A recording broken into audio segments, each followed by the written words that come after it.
ผมจะเล่านิทานเรื่องหนึ่งให้คุณฟังมีผู้ชายคนหนึ่งเขากำลังเดินอยู่ริมถนนแล้วก็ไปเจอไข่ฟองหนึ่งมันเป็นไข่ของนกอินทรีเขานำไข่ฟองนั้นกลับบ้านแล้วไปวางไว้ในรังไข่หลังบ้านรวมกับไข่ฟองอื่นๆหลังจากนั้นไม่นานลูกนกอินทรีก็ฟักออกจากไข่พร้อมกับลูกไก่ตัวอื่นๆทั้งชีวิตของนกอินทรีตัวนั้นมันได้ใช้ชีวิตเยี่ยงไก่ตัวหนึ่งมันคุ้ยดินหาหนอนหาแมลงเป็นอาหารมันบินได้ไม่สูงแล้วก็ร้องกุ๊กกุ๊กเหมือนกับไก่เมื่อเวลาผ่านไปอินทรีตัวนั้นเริ่มแก่ตัวลงอยู่มาวันหนึ่งมันเห็นอะไรบางอย่างบินอยู่บนท้องฟ้าแล้วบินเข้าไปในกลีบเมฆอย่างนุ่มนวลและสง่างามเจ้าสิ่งนั้นคืออะไรนกอินทรีกล่าวอ๋อนั่นน่ะเหรอคือนกอินทรีไงเล่าไก่ตัวหนึ่งตอบเขาคือราชาแห่งนกทั้งปวง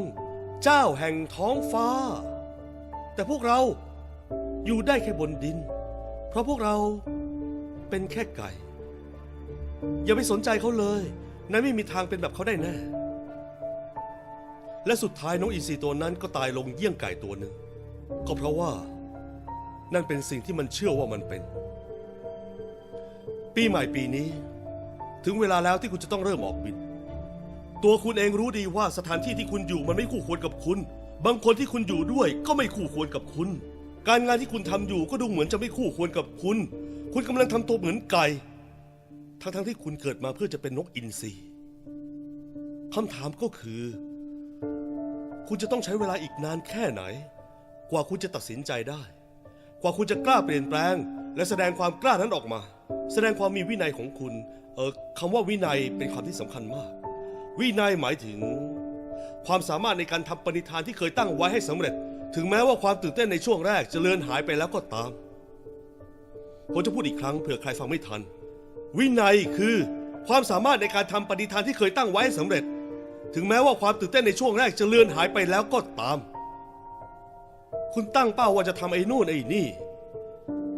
ทำมันได้แค่2 สัปดาห์แรกแล้วก็เลิกเหมือนกับปีที่แล้วหรือ2 ปีที่แล้วคุณบอกว่าคุณจะเริ่มลดน้ำหนักเริ่มฟิตหุ่นกอบกู้ธุรกิจของตัวเองเข้าวัดทำบุญแต่ผลออกมาคุณกลับไปปาร์ตี้ไปเมาดื่มเหล้ากินอาหารขยะและยอมใช้ชีวิตด้อยกว่าสิ่งที่คุณควรจะเป็นกระทำบาปที่ร้ายแรงที่สุดของมนุษย์ไม่ผมไม่ใช่คนคลั่งศาสนาอะไรขนาดนั้นแต่ผมจะเล่าเรื่องหนึ่งให้คุณฟังคำว่าบาปหรือซินมาจากภาษากรีกที่ใช้เกี่ยวกับการยิงธนูซึ่งหมายถึงการพลาดเป้าบาปที่ร้ายแรงที่สุดในชีวิตคือการพลาดเป้าหมายของชีวิตพลาดจากสิ่งที่เราควรจะเป็นยอมเป็นแค่ไก่ตัวหนึ่งแทนที่จะเป็นนกอินทรีผู้ยิ่งใหญ่ผมไม่แน่ใจว่าพวกคุณจะรู้จักนิทานเรื่องนี้หรือเปล่านิทานเรื่องอีคารัสหลายคนคงจำได้ว่าอีคารัสคือชายผู้ที่มีปีกทำจากขี้ผึ้งพ่อของเขาเตือนเขาว่าอย่าบินสูงจนเกินไปไม่อย่างนั้นแสงแดดจากพระอาทิตย์จะทำให้ปีกเขาละลายแล้วเกิดอะไรขึ้นเพราะความเย่อหยิ่งของอีคารัสทำให้เขาบินสูงไปและแสงแดดก็เผาปีกของเขาตกสู่พื้นโลกและเสียชีวิต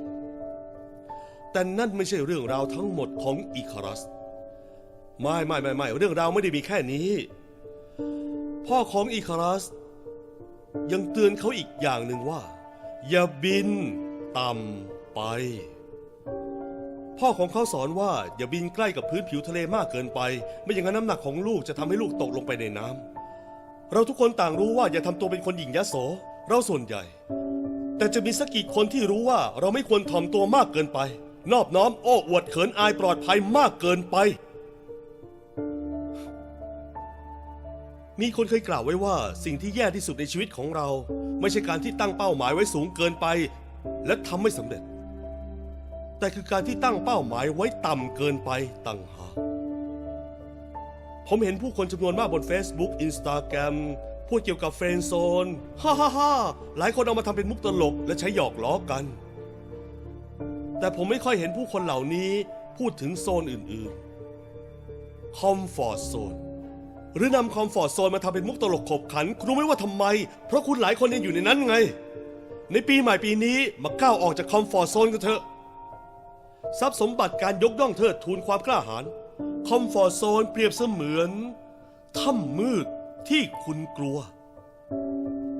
ที่เก็บซ่อนขุมสมบัติที่คุณคู่ควร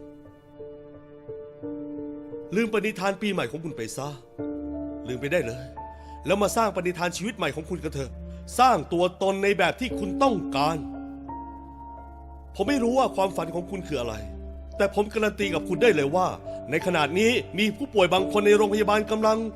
สวดมนต์ขอพรให้ตัวเองมีโอกาสเหมือนกับที่คุณมีอยู่ในตอนนี้อย่าทำมันพังถึงเวลาแล้วถึงเวลาที่จะเปลี่ยนแปลงตัวเองจากคนธรรมดาเป็นคนประสบความสำเร็จถึงเวลาที่จะเปลี่ยนแปลงตัวเองจากคนที่ไม่สำคัญเป็นคนสำคัญถึงเวลาแล้วที่คุณจะต้องออกบินเหมือนกับนกอินทรีที่อยู่ในตัวคุณ